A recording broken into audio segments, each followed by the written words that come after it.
시청자 여러분 안녕하십니까? 뉴스온 시작합니다. 대구시가 메타버스 기반 주니어 창작 인재 양성 업무 협약을 맺었습니다. 횡성군이 지역 현안 해결을 위해 현안 해결 추진단을 구성했습니다. 충청북도가 공공보건의료 발전 간담회를 개최했습니다. 제11회 환동의 국제심포지엄이 포항에서 열렸습니다. 제주도가 아세안 지역과 공동 번영을 위해 교류 협력 강화를 위한 네트워크를 구축합니다. 폭염을 피해 광주 전남에도 피서 인파가 몰리고 있습니다. 특히 전남 대표 여름 축제인 장흥 물축제의 발길이 이어져 지역 대표 축제로 자리매김했습니다. 막기 맑은 탐진강을 배경으로 펼쳐지고 있는 장흥 물축제장. 연일 35도를 오르내리는 폭염이 계속되고 있지만 찾는 이들의 발길이 끊이질 않습니다. 장흥교 아래 설치된 탐진강 부교는 축제장에서 가장 시원한 곳. 일찌감치 자리를 잡은 이들에게서 덥다는 표정이 익히질 않습니다. 그래도 덥다 싶으면 선물로 뛰어들면 그만입니다.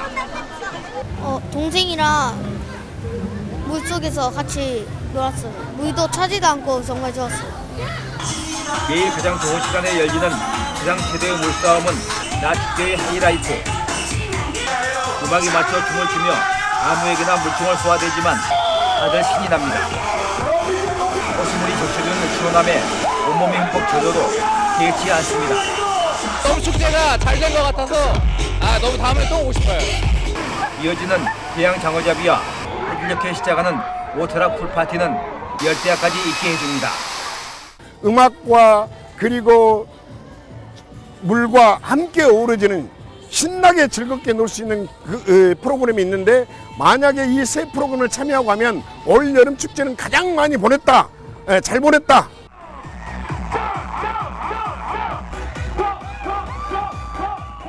고향을 지키는 이들과 고향을 그리워하는 이들의 마음을 이어주는 고향 소식지가 있습니다. 지역민과 향후들의 소식을 전하는 월간 천관을 소개해드립니다.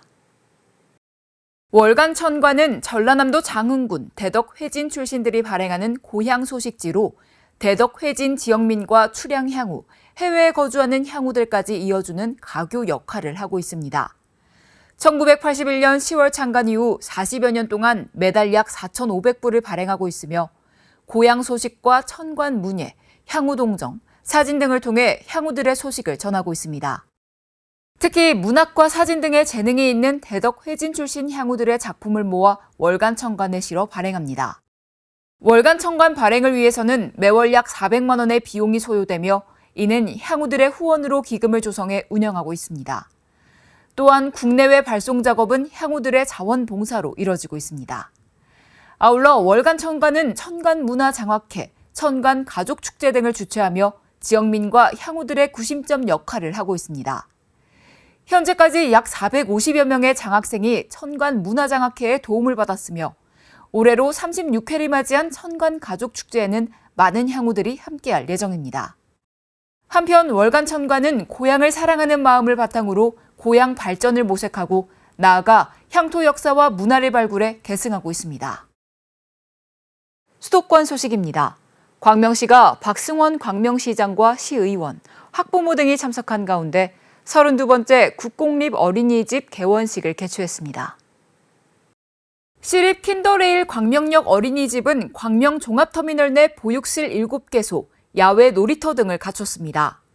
광명시는 보육 수요 해결을 위해 학부모 설문조사와 현장 설명회를 거쳐 93%의 찬성 의견으로 광명역 종합터미널 내 시립 어린이집 조성을 확정했습니다.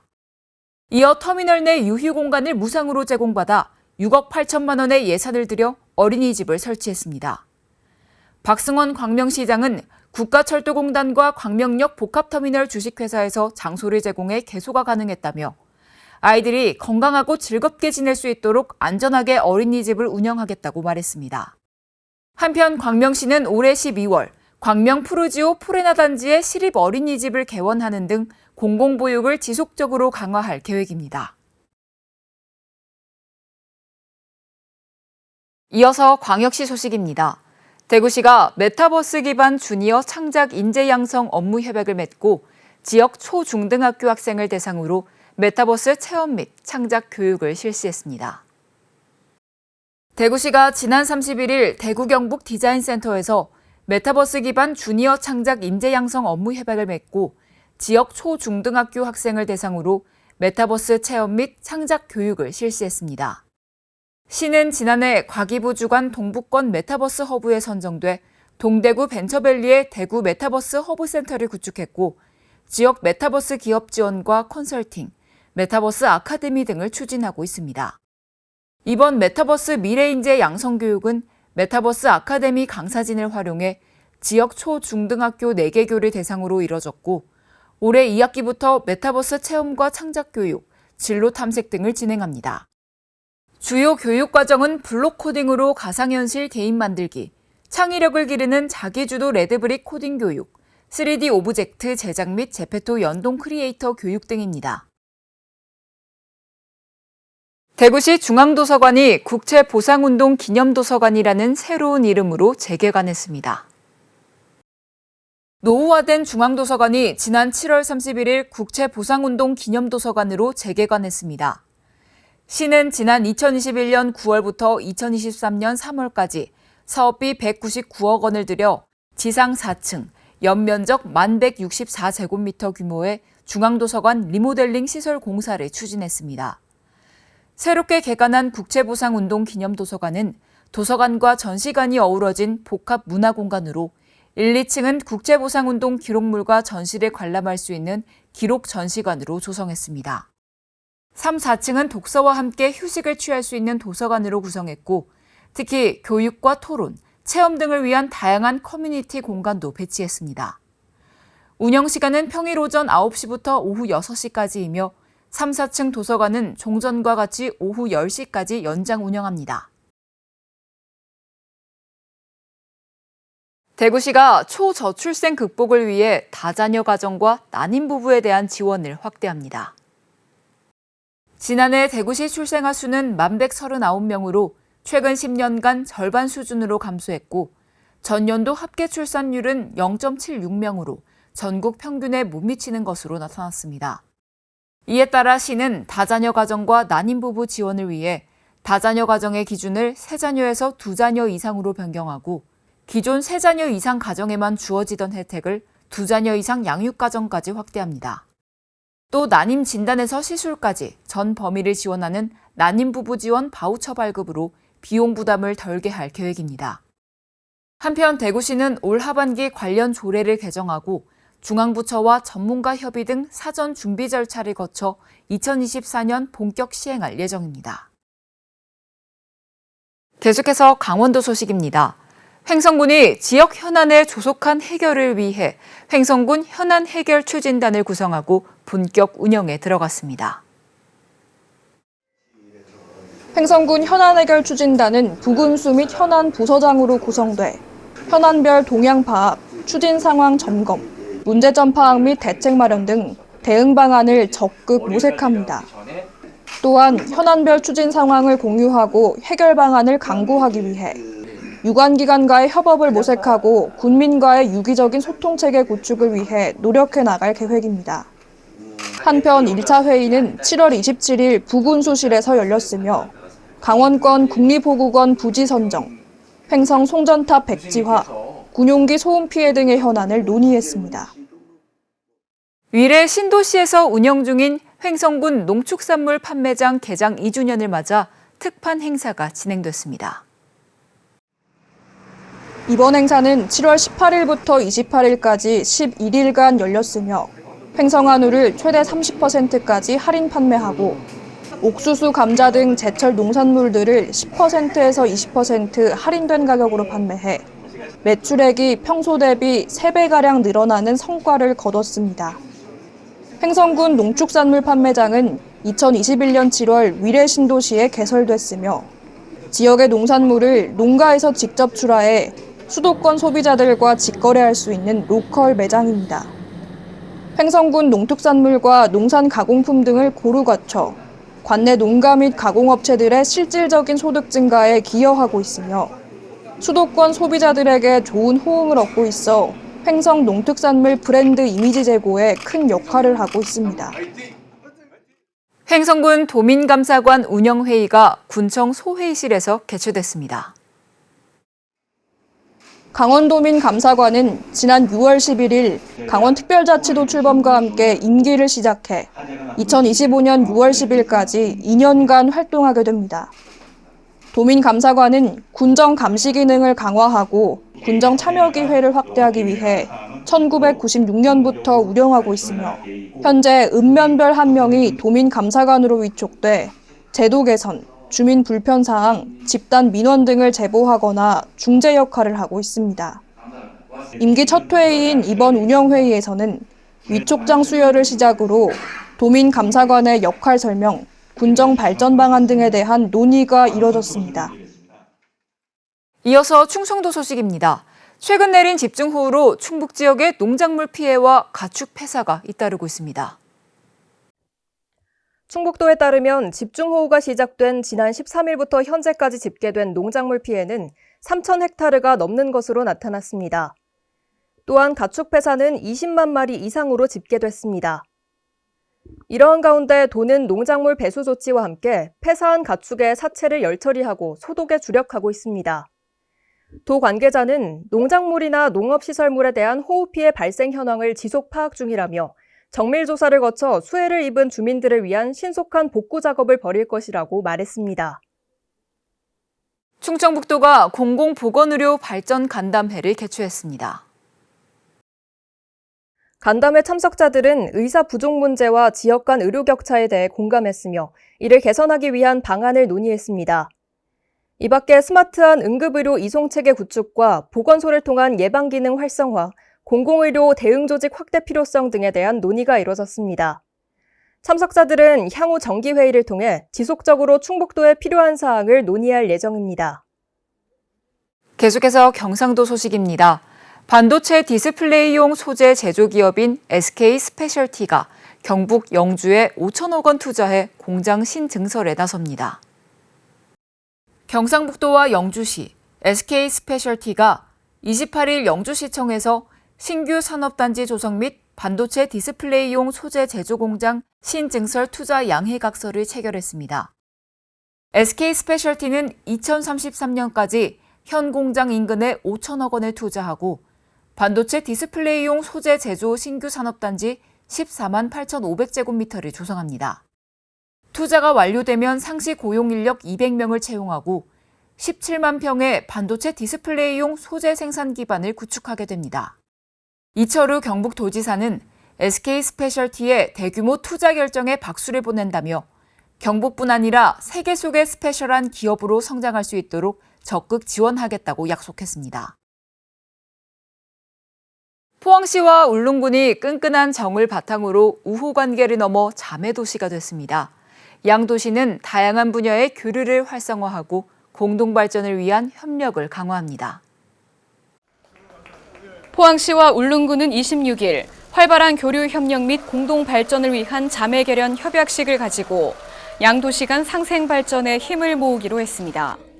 이번 협약식으로 양 도시는 행정, 경제, 문화, 체육 등 공동 관심 분야에서 더욱 강화된 상호 협력 및 관계 증진의 계기를 마련하게 됐습니다.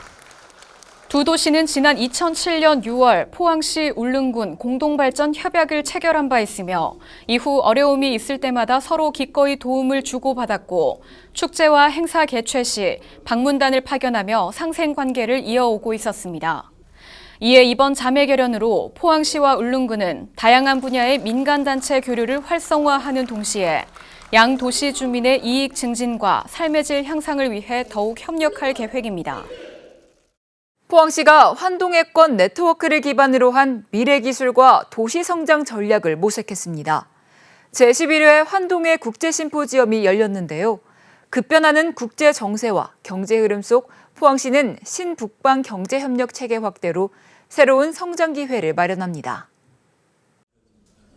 포항시는 27일 세계적 도전과 환동해 미래기술과 포항의 성장 전략이라는 주제로 제11회 환동해 국제심포지엄을 개최했습니다. 이날 심포지엄의 기조 강연을 맡은 김무환 포스텍 총장은 지방 소멸 위기에 대해 얘기하며 포항은 꾸준히 과학기술 경쟁력을 키워야 한다고 말했습니다. 이에 신산업 분야 발전 전략을 더욱 강화하기 위한 포스텍의 글로벌 인재 양성 방안을 제시했습니다. 또 심포지엄에 참석한 전문가들은 환동해 지역 해양수산 및 해양자원 보호와 개발 활용, 한러, 한일 경제 협력 등에 대해 주제 발표를 했고, 이어진 토론에서는 포항의 새로운 비전과 발전 전략에 대해 함께 고민했습니다. 포항시는 한중러일 우호 관계를 지속 발전시키고 세계로 교류를 확대해 혁신 성장 동력 확보에 힘쓰는 한편, 이번 심포지엄에서 제시된 지역경제의 새로운 패러다임을 바탕으로 미래 신성장 산업 육성 강화에 나서는 등 더 큰 도약을 향해 나아갈 예정입니다. 이어서 광주 전남 소식 전해드립니다. 최근 무인 점포만 노리는 청소년 절도 범죄가 잇따르고 있습니다. 광주에서도 무인 점포에 현금을 훔친 10대 3명이 붙잡혔는데요. 취재진이 확보한 범행 당시 영상을 보면 CCTV는 아랑곳하지 않고 대담한 행보를 보였습니다. 앳된 모습의 남성이 다짜고짜 키오스크로 다가와 절단기를 들이밉니다. 자물쇠를 자르는 데 걸린 시간은 불과 3초. 손님이 오자 대범하게도 잠깐 가게 밖으로 나갔다가 다시 들어와 쇠지렛대로 키오스크를 연 뒤 현금을 들고 유유히 빠져나갑니다. 2시간 후 다른 가게에 나타난 같은 남성들. 어슬렁거리며 주변을 살피더니 CCTV를 과감히 옆으로 돌리고 키오스크를 뜯은 뒤 돈을 들고 사라집니다. 바로 갖고 들어와가지고 몇 분, 1분도 안 걸렸고 하고. 범행을 저지른 10대들은 3명으로 중학생 2명, 고등학생 1명이었습니다. 이들은 지난달 24일부터 5일간 광주 광산구 일대 무인점포 5곳에서 현금 350만 원을 훔쳤습니다. 이 무한범죄가 SNS에서 이거 무인점포 터는 법부터 해가지고 공유해가지고 너덜나가 지금 하는 추세예요. 경찰은 이들 3명을 지난달 30일 구속하는 한편 추가 범행 여부를 수사하고 있습니다. 정부가 보호 없이 기둥으로 천장을 받치는 이른바 무량판 구조가 적용된 아파트에 대한 전수조사에 착수했습니다. 광주와 전남에서도 이런 구조를 사용한 아파트가 10곳으로 확인됐는데 정밀 점검이 이뤄질 예정입니다. 내년 준공 예정인 광주 선운 2지구 LH 임대아파트 공사 현장입니다. 이 아파트 지하 주차장은 보가 없이 기둥으로 천장을 지탱하는 무량판 구조로 지어졌습니다. 하지만 국토교통부 조사 결과 주차장 기둥 121개 중 42개에서 철근이 누락된 것으로 드러났습니다. 논란이 일자 정부는 최근 무량판 구조로 세워진 민간 아파트에 대한 전수조사에 착수했습니다. 광주 전남 시도와 국토부는 현재까지 광주 전남에서 이 구조를 사용한 아파트를 10곳으로 집계했습니다. 지난 2013년부터 올해까지 전남 지역에서 준공된 아파트 단지는 모두 2,187곳. 이 중 8곳의 지하 주차장이 무량판 구조를 적용한 것으로 확인됐습니다. 또 현재 공사가 진행 중인 아파트 75곳 가운데 한 곳에서도 무량판 구조가 사용됐습니다. 전남도는 오는 11일까지 이들 무량판 구조가 적용된 아파트에 대해 철근 시공이 적절히 이루어졌는지 정밀 점검에 나설 예정입니다. 이 무량판 구조가 문제가 없는가 전체적으로 이제 점검을 해야죠. 설계도부터 해가지고 보강 철근이 들어있나 없나.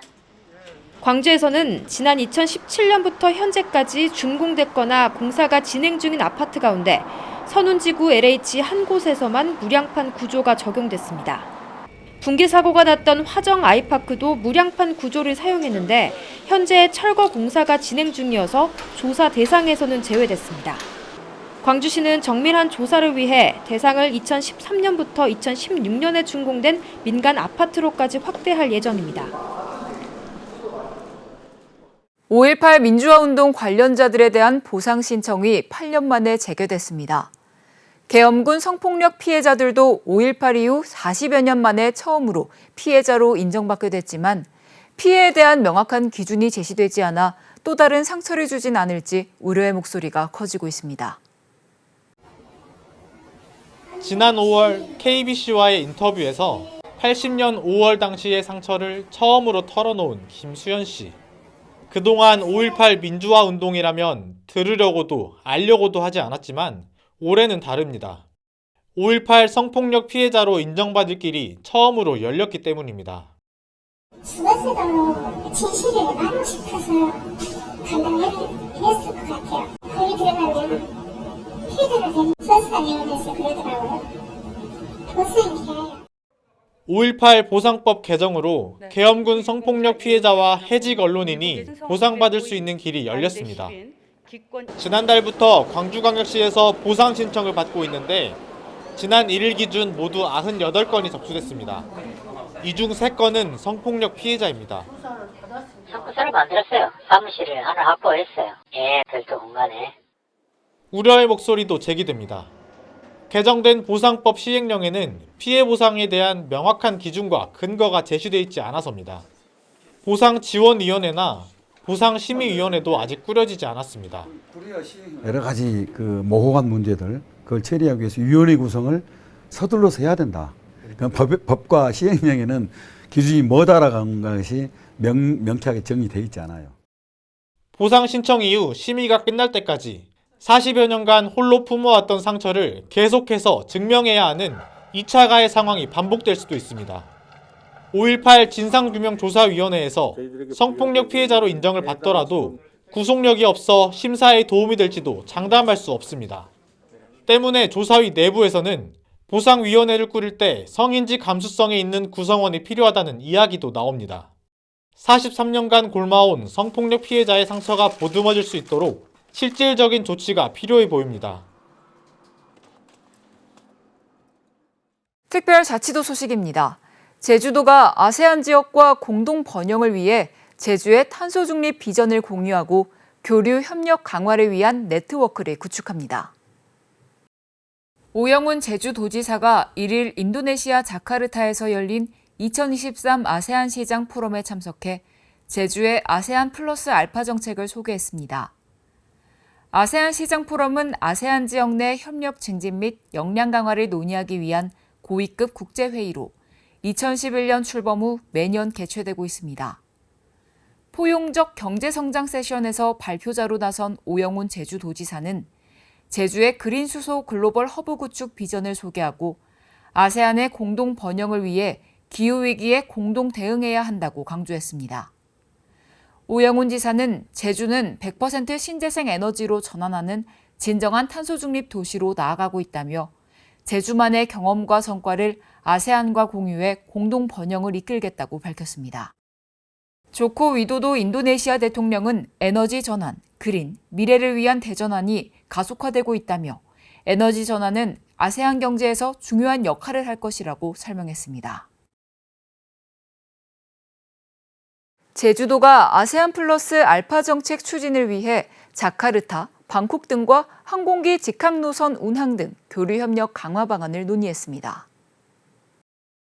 오영훈 제주도지사가 자카르타 주지사 대행, 태국 방콕 부시장 등과 아세안 제주의 교류 협력 강화 방안을 논의했습니다.